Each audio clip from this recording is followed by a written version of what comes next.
Welcome back to my channel, guys. In this video we'll learn how to sew this stylish kimono with a drawstring by the sides, just exactly what you saw on the thumbnail. So this is a really stylish kimono that you can just draw it up by the sides, tie it just like I'm doing to give you another style, and you can also leave it straight. Okay, so if it's something you want to learn, let's get into this video. So I folded my fabric into four. I'm using 3 yards of fabric for this, so it's folded into four, and I'm going to go ahead and cut it. It is quite easy and simple. So first I'm going to I'm using the full length of Ankara. Ankara is usually 45 inches by length, and I'm using the full length. I'm not cutting out anything. I'll go ahead and mark out my starting point, and then I'll take the length of my kimono sleeve. So I'm marking my starting point like so. So usually how I get my the length of my sleeve is, first I mark my shoulder measurement. So the shoulder measurement I'm working with is 8 inches, and from that 8 inches I'm going to now mark the length or where I want the sleeve to stop. Okay, in this case I am going to mark 11 inches, and I'm marking 11 because I still attach something at the sleeve side, something of about 2 inches. Okay, so at the end of the day I would have 13 inches, right? So I marked my shoulder slope of 1 inch, and from that shoulder slope I'm going to mark the opening of my kimono or of the sleeve.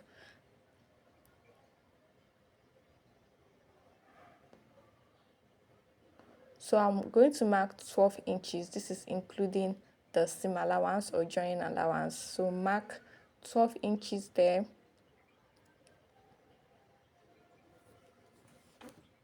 Now this line that I have on there, I'm just going to bring it down to that part I marked.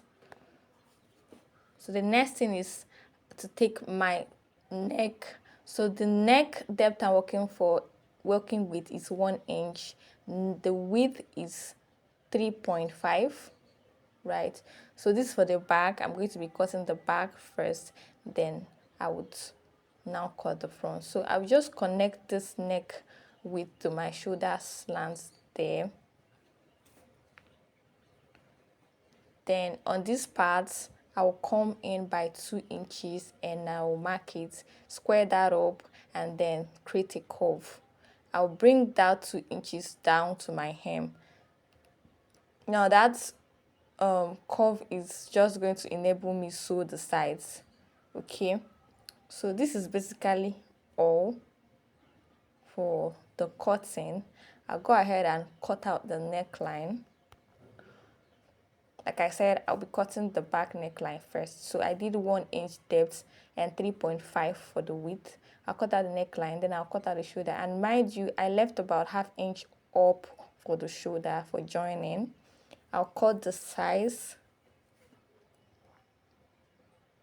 Just follow my lines and cut everything out, and I would, just like I said, I would use a strip of fabric to join on the sleeves to make it longer. Okay, so this is on folds, and I would now go ahead and cut my front. So I'll raise this up, raise one up, bring out the one that is inside, put back this one, place it back, then I would mark out my neck line for the front. So I'm marking it out like this. The depth I marked 8 inches, removing the 1 inch we already did for the back.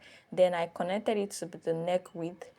I'll go ahead and cut this out, and you know the front is supposed to be open. Okay, so I will just blend this part to remove that sharp edge there, and then I'll slash my front piece into two because that place is on fold. I'll slash it into two. When I get to this part that I curved out, I'll just follow that line and curve it out. Now I'll use a strip of fabric to join over to the neckline all the way down. The same thing I will do for the sleeve. Okay, so I'm going to cut that much later. Now we have the kimono ready. And the next thing is to join, like I said, I will join the neckline area all the way to the hem. So this is the part I will use for, I want to cut out the part I'll use to, join on the neckline down to the hem and for the sleeves. So I'm cutting out on fold 2.5. So the half inch is for joining. At the end of the day, I will have just 2 inches left. So the length, I'm using the full Ankara length. I also join something because it's going to go from the shoulder, round shoulder down to the hem. So I'll cut it out, join it together. I also cut for the sleeve.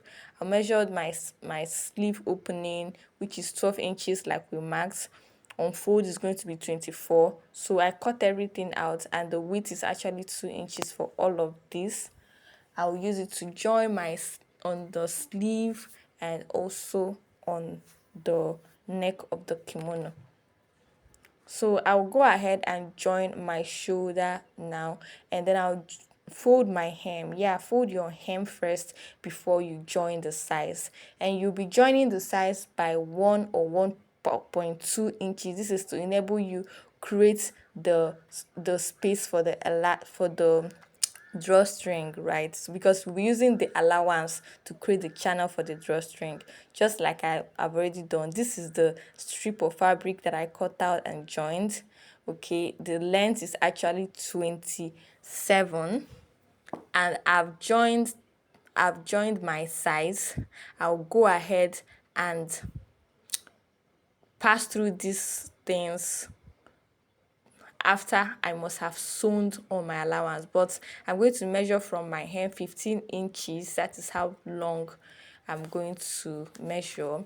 And then I would weave this my allowance.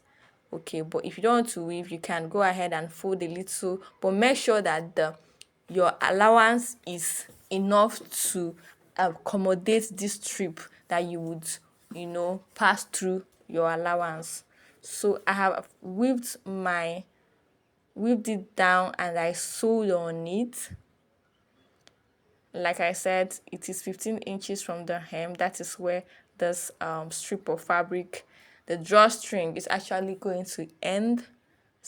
Then I'll use my safety pin and pass through the strip of fabric into each part of the encasing, which is the allowance by the size that I sewed down. So I'll pass it through like this, pass through the other side, and then also do the same thing for the other side of my side of my kimono. Now I've passed it through, and I'm just going to make sure that I have half inch above the place where it stopped, so that I'm going to sew on it to hold it in place. Okay, first I pinned it, and I'll take some of my machine and sew on it so that it stays in place. So after doing that, sewing on it, then I can now go ahead and draw it like this to create that ruched effect, and then tie it. Okay, so it's just gives you another style for your kimono. It's not really basic. You can actually leave it straight or plain like this, but you can also draw it up to create that rich effect. And that is all for this tutorial, guys. Please like this video. Thank you so much.